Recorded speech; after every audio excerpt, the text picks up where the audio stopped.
Yo mga tol, pag-usapan po natin itong palagi na mini-mention. Kadalasan po nung mga DDS, no? Lagi po silang sinasabi nila ay malinis po sa COA, etc.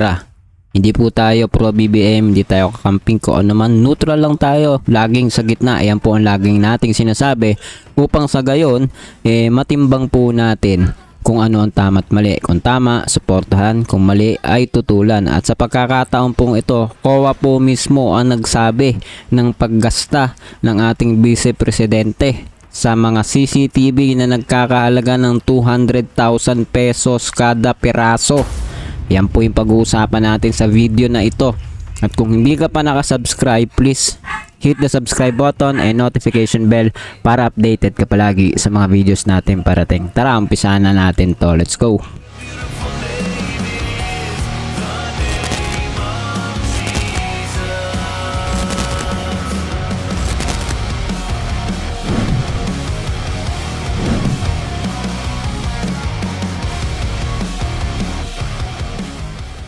Alright mga tol, umpisahan na po natin to. Wala nang pero makikita po natin ng malinaw kung ano po yung mensahe ng video na ito. Kaya make it sure na tapusin mo ito, panoorin mo hanggang dulo para sabay-sabay po tayo magbigay ng komento, opinion, no?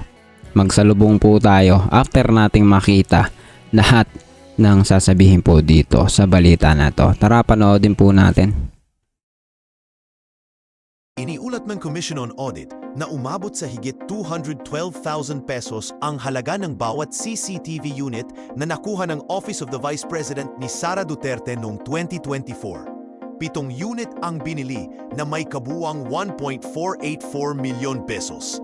Mali rin ang pag-record ng 3.92 milyon pesos laptops na ayon sa OVP ay clerical error at tumutukoy dapat sa 12 donated photocopiers at isang desktop computer. Sabi ng COA, na overstate ng 1.21 milyon ang halaga dahil hindi ginamit ang tamang book value.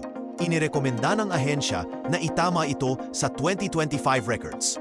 Wala nang na-flag ang COA sa iba pang acquisitions ng OVP para sa 2023 at 2024. Maliban sa naturang error sa photocopiers. Pinuna rin ng COA ang pagpapatupad ng Magnegosyo Taday program dahil sa kawalan ng feasibility checks, delayed liquidation ng 2.115 milyon at hindi pare-parehong monitoring visits. Inirekomenda ng COA na tiyaking nasusuri ang project proposals, nasusunod ang monitoring visits at naihahanda ang quarterly monitoring report. So ayan mga tol, no? Narinig naman po natin yung balita po dito sa Philstar News kung saan nasabi po ay ang opisina ni Sara Duterte ay bumili ng CCTV na nagkakahalaga lamang po ng 200,000 pesos kada piraso. So meaning kada CCTV ay 200,000 pesos po. No, basahin po natin ang buo yan dito sa website ng philipinastoday.org. Sabi po dito sa pinaka unang bate ay OVP o Office of the Vice President gumastos ng 1.4 million para sa 7 CCTV units noong 2024. So aabot ng 200,000 per peraso ng CCTV. Ina-imagine ba natin yung per CCTV?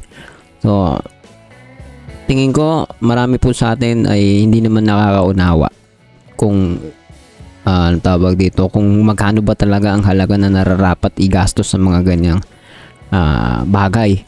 Pero magiging question pa nga yun no? Anong klaseng CCTV ang kinabit? Pero pwedeng idahilan, di ba? Na sobrang ganda, napakaganda na talaga niyan, no? Kung tutuusin kung ganyan po ang halaga niyan, no? Pero ano ba talaga yung kinabit ng OVP? Ano ba yung binili? Pwede pang magkaroon ng pagsisiyasat dyan. O dito pa sa mga kasunod. Hindi lamang po kasi yan, no? Kasi makikita po natin, sabi dito ay batay sa financial records ng COA para sa OVP, aabot sa 1.4 million ang kabuuang halaga ng 7 CCTV. So yun po yung pinaka total na binili ng opisina ng Vice Presidente. Yung pong 200k per piece, mahigit 1.4 million. Bumili rin umano ang OVP ng 13 laptops units. So 13 na laptop peraso na may kabuuang halaga na 3.9 million, no? O nasa 300,000 plus kada laptop. Yun po yung lalabas. So makikita po ninyong malinaw, lalabas dito naman sa laptop kanina CCTV, ito naman laptop. Nung nauna yung kabuuan mahigit 1.4 million na halaga ng CCTV. Yun po 7 peraso. Ito naman po mas malaki-laki, 13 peraso ng laptop na may kabuuan na 3.92 million peso o nasa 300k kada peraso ng laptop. So may dagdag pa, no? Dagdag ng audit document, may 2 Apple MacBook Air ang binili ng OVP noong 2024. So last year po ito, ha, na di umano nagkakahalaga naman ng 120,000 pesos bawat isa.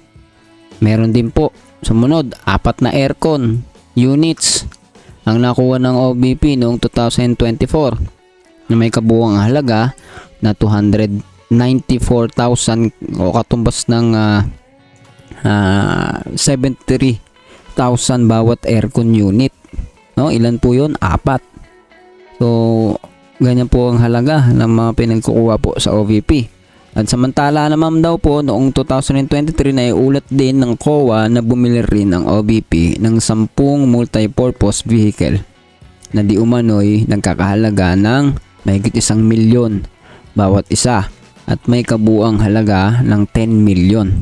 So inirekomenda naman ng COA na repasuhin ng opisina ni Vice President Sara Duterte ang kanilang patakaran para matiyak na tama ang halaga at maayos ang pagka-record ng mga ibinibigay na kagamitan. Wala pang komento ang panig ng OVP hinggil sa issue. So ito po guys, no, bago po tayo magtapos, lagi pong ibinibida marami sa mga DDS na malinis na daw po ang OVP. Pero makikita naman po natin yung katiyakan dito ng sinasabi ng COA mismo. Merong mga questionable at kailangan linawin, kailangan iayos, no? Yan po'y ayon sa ating pagkakaunawa, sa ating opinion. Ikaw, anong papasok sa isip mo? Okay pa rin po ba ito? May mga nagsasabi mas malaki yung bilyon-bilyon, ito milyon lang daw, no? So ibig sabihin pag milyon lang okay na? Ako po, so mahirap po yan. Pag bilyon yun ang kasuhan at ang milyon ay wag na. Hindi po dapat mangyari ang ganyan. Wag naman, no? Dapat lahat ay maging tapat sa gobyerno. Kahit nga piso, di ba? Dapat hindi po ninanakaw, Hindi po dapat ginagamit. At sa pagkakataon po na ito, no, wala namang hatol pa na nangyayari o naman, pero may mga questionable na po. May mga issue na po ng korupsyon sa pangalan ni Sara Duterte. At simple lang po, no? Lahat po ng nasa gobyerno dapat ay nandun po yung pagiging tapat po nila. Diba? Siyempre una dapat sa Diyos, sa mga tao na hindi po sila gagamit ng hindi dapat gamitin at ng mga bagay na hindi dapat gawin. So ikaw, ano masasabi mo dito na ang pinaka dito nagiging highlight ngayon dito yung 200k per peraso na CCTV units, no?